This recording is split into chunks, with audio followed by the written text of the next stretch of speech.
Welcome to the way of success. আজকে তোমাদের সামনে নিয়ে এসেছি জিএস মক টেস্টের বেশ 10টি কোশ্চেন এবং অ্যান্সার, যা বিগত সময় পরীক্ষার জন্য অনেক গুরুত্বপূর্ণ ছিল এবং আসন্ন পরীক্ষাগুলোর জন্য যা আরও অনেক বেশি গুরুত্বপূর্ণ হয়ে উঠতে পারে।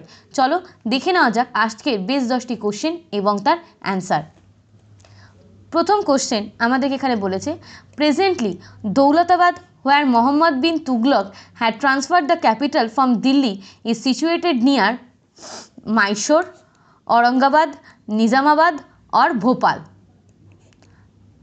এর রাইট অ্যান্সার হবে হচ্ছে option B, Mohammad bin Tughlaq transferred his capital from Delhi to Devagiri and যেটা দেবগিরিকে বর্তমানে কিন্তু দৌলতাবাদ বলা হয়, নিয়ার औरंगाबाद মহারাষ্ট্র, যেটা বর্তমানে মহারাষ্ট্রের औरंगाबाद জেলায় কিন্তু অবস্থিত রয়েছে। পরবর্তী question, Mohammad bin Tughlaq transferred his capital from Delhi to Warangal, Delhi to Devagiri, Delhi to Madurai আর দিল্লি টু বিজয়নগর। অর্থাৎ এই কোশ্চেনের মাধ্যমে আমাদেরকে জানতে চাওয়া হয়েছে মোহাম্মদ বিন তুগলক তার ক্যাপিটালকে কোথা থেকে কোথায় ট্রান্সফার করেছিলেন। Shifting his capital from Delhi to Devagiri which was renamed as Daulatabad in Maharashtra is one of the 5 experiments which Muhammad bin Tughlaq undertook. Other 4 are taxation in Doab, introduction of token currency, the Khursan, the expedition and the Karachi expeditions.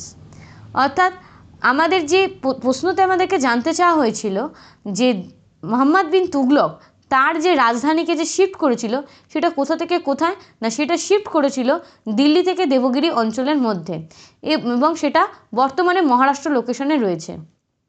এছাড়াও আরও 4টে জায়গা ছিল যেগুলোকে তিনি তার শাসন ব্যবস্থার মধ্যে ইনক্লুডেড রেখেছিলেন। একটা দোয়াব অঞ্চলকে ট্যাক্সেশনের জন্য, ইন্ট্রোডাকশন অফ টোকেন কারেন্সি, এবং দ্য খুরসান হচ্ছে এক্সপেডিশনের জন্য, এবং কারাচি এক্সপেডিশনের জন্যই ছিল। পরবর্তী question, Simla pact between India and Pakistan is in. Simla pact কবে স্বাক্ষরিত হয়েছিল ভারত এবং পাকিস্তানের মধ্যে? 1972, 2001, 1965 আর নাকি 1971? এর অ্যান্সার হচ্ছে এ, অর্থাৎ the Shimla agreement was the signed between India and Pakistan on July 1972। অর্থাৎ 1972 সালে কিন্তু সিমলা এগ্রিমেন্ট স্বাক্ষরিত হয়েছিল ভারত এবং পাকিস্তানের মাধ্যমে। সেই সময় তৎকালীন প্রাইম মিনিস্টার কে ছিলেন? তৎকালীন প্রাইম মিনিস্টার ছিলেন কিন্তু মিসেস গান্ধী, ইন্দিরা গান্ধী, এবং তার কাউন্টার পার্টে ছিল কিন্তু জুলফিকার আলী ভুট্টো, পাকিস্তানের যিনি প্রেসিডেন্ট ছিলেন। এবং সেই সময় যুদ্ধবিরতির লক্ষ্যেই কিন্তু এই সিমলা প্যাক্ট কিন্তু তারপর 1971 সালে যে ভারত পাকিস্তানের মধ্যে যে যুদ্ধ হয় বাংলাদেশকে কেন্দ্র করে, তারপরেই কিন্তু 1972 সালে সিমলা প্যাক্ট কিন্তু স্বাক্ষরিত করা হয়েছিল। The ballot papers are used firstly in ancient Greece, England, Australia or USA. আমাদের কাছে জানতে চাওয়া হয়েছে যে ব্যালট পেপার প্রথম কোথাকার ভোটে ব্যবহার করা হয়েছিল, গ্রিসে, ইংল্যান্ডে, নাকি অস্ট্রেলিয়াতে, নাকি ইউএসএতে? অপশান এ হচ্ছে এর right answer. Ballot papers were first used in ancient Rome. প্রথম কিন্তু ব্যালট পেপার কিন্তু ব্যবহার হয়েছিল রোমে 139 বিসি, সেই সময় কিন্তু ব্যবহার করা হয়েছিল। But citizen of Greece had used it earlier in the form of broken piece of clay pots. এরও আগে যদি কেউ ব্যবহার করেছিল, কারা না, তারও আগে ব্যবহার করেছিল গ্রিসরা, কিন্তু গ্রিসদের জিনিসটা অতটা মান্যতা পায় না, কারণ তারা কিছু ক্লে অফ পটসের পিস নিয়ে কিন্তু তারা প্রথম এইটা করেছিল, বাট সেটা অতটা মান্যতা না পাওয়ার জন্য এক্ষেত্রে আমাদের কাছে যদি জানতে চাওয়া হয় প্রথম ব্যালট পেপার কারা ব্যবহার করেছিল, তো আমরা সেক্ষেত্রে কিন্তু রোমের কথাই বলবো। পরবর্তী question, which of the following state has the highest percentage of forest cover? Jammu and Kashmir, Haryana, Mizoram আর আসাম। অর্থাৎ হাইয়েস্ট যে ফরেস্ট কভারেজ পার্সেন্টেজ অনুযায়ী ভারতে কোন স্টেটে রয়েছে? এর অ্যান্সার হচ্ছে option C, Mizoram has the 90% of approx of it is area under forest which is the highest percentage wise it is nearly followed. অর্থাৎ মিজোরামের কাছেই কিন্তু সবথেকে বেশি এই ফরেস্ট কভারেজ এরিয়া কিন্তু রয়েছে এবং যার পরিমাণ কিন্তু 90%। পরবর্তী question, green revolution is related to which crop? Green সবুজ বিপ্লব কিসের সাথে জড়িত? Option A rice, option B wheat, option C pulse, option D হচ্ছে এ সুগার ক্যান। অ্যান্সার হচ্ছে B.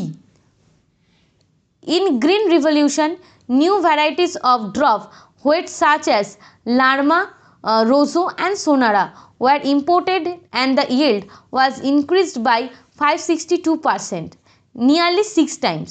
Although there were other crops like rice, millet, but main thrust was with wheat. অর্থাৎ green revolution কিসের সাথে জড়িত ছিল? গমের সাথে।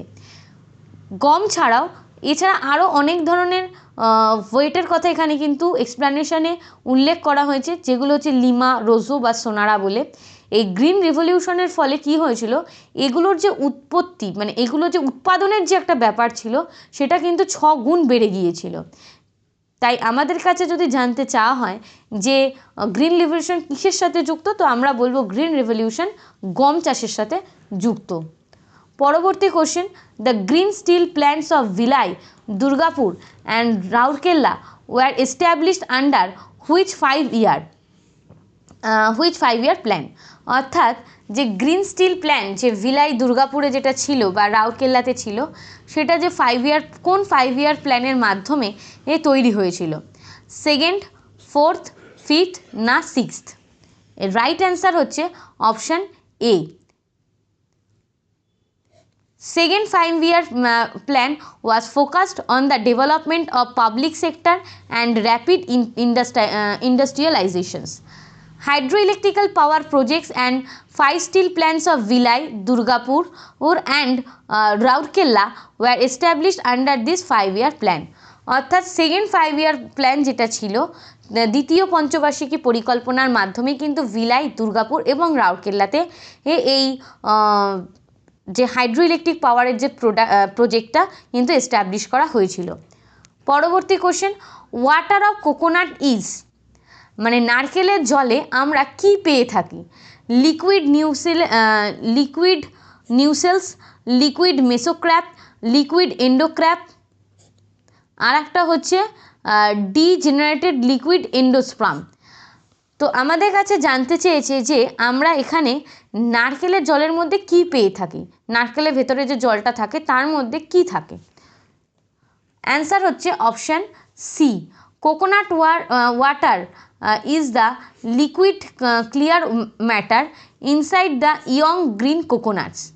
অর্থাৎ ডাবের জলে আমরা কি পেয়ে থাকি না, আমরা ডাবের জলে পেয়ে থাকি হচ্ছে liquid endocarp. It is also called as liquid endosperm, এটাকে কিন্তু লিকুইড এন্ডোস্পার্মও বলা হয়ে থাকে।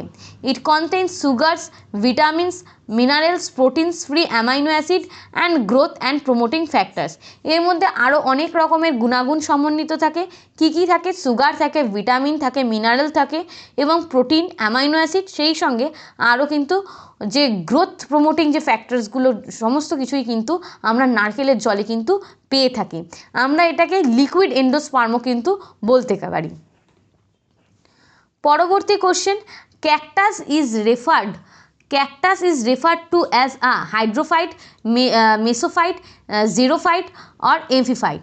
আমাদের কাছে জানতে চেয়েছে ক্যাকটাস আদতে কি? ক্যাকটাসকে আমরা কি বলতে পারি? Hydrophyte, mesophyte, xerophyte or epiphyte? এর রাইট অ্যান্সার হচ্ছে cactus is a xerophytes plant surviving in hot and dry environments, they need little water. অর্থাৎ ক্যাকটাস হচ্ছে কিন্তু একটা জিরোফাইট উদ্ভিদ। এটা খুব গরম অঞ্চলে অর্থাৎ মরুভূমি, শুষ্ক, বালিয়াড়ি অঞ্চলে কিন্তু আমরা এগুলোকে দেখতে পেয়ে থাকি। অনেক কম জলের পরিমাণ কিন্তু এদের লাগে, এদের সেরকম জল লাগেই না। এরা অনেক দিন কিন্তু জল ছাড়া ইজিলি বেঁচে থাকতে পারে। পরবর্তী question, Nobel prize winner Indian Amartya Sen is famous in which of the following fields? Nobel prize পেয়েছিলেন অমর্ত্য সেন। কিসের জন্য তিনি নোবেল প্রাইজ পেয়েছিলেন এখানে সেটাই আমাদের কাছে জানতে চেয়েছে। চলো দেখে নেওয়া যাক option. Physics, environment conservation, chemistry or economics. এর অপশান হচ্ছে option D. Amartya Sen had been awarded with Nobel prize in economics in 1998। Amartya Sen Nobel প্রাইজে কিন্তু নোবেল প্রাইজ পেয়েছিলেন মূলত অর্থনীতির জন্য, এবং সেটা 1998 খ্রিস্টাব্দে। এই ছিল তোমাদের জন্য আজকের বেস্ট 10টি কোশ্চেন এবং তার অ্যান্সার। আশা করছি এই 10টি কোশ্চেন এবং অ্যান্সার পেয়ে তোমরা অনেক উপকৃত হবে। যদি ভিডিওটি তোমাদের ভালো লেগে থাকে তাহলে অবশ্যই লাইক করো, কমেন্ট করো, শেয়ার করো এবং আমাদের চ্যানেলটিকে অবশ্যই সাবস্ক্রাইব করো। এছাড়াও ভিডিও ডেসক্রিপশন বক্সে তোমরা পেয়ে যাবে আমাদের টেলিগ্রাম লিঙ্ক। যে টেলিগ্রাম লিঙ্কে জয়েন করলে তোমরা পেয়ে যাবে যেদিন যে ভিডিও পোস্ট হচ্ছে সেদিনের সেই ভিডিওর একদম নোটিফিকেশান, যেটা একদম দেনার দেন তোমাদের কাছে কিন্তু পৌঁছে যাবে। চলো আজকে এটুকুই রইলো। সবাই ভালো থেকো, টাটা।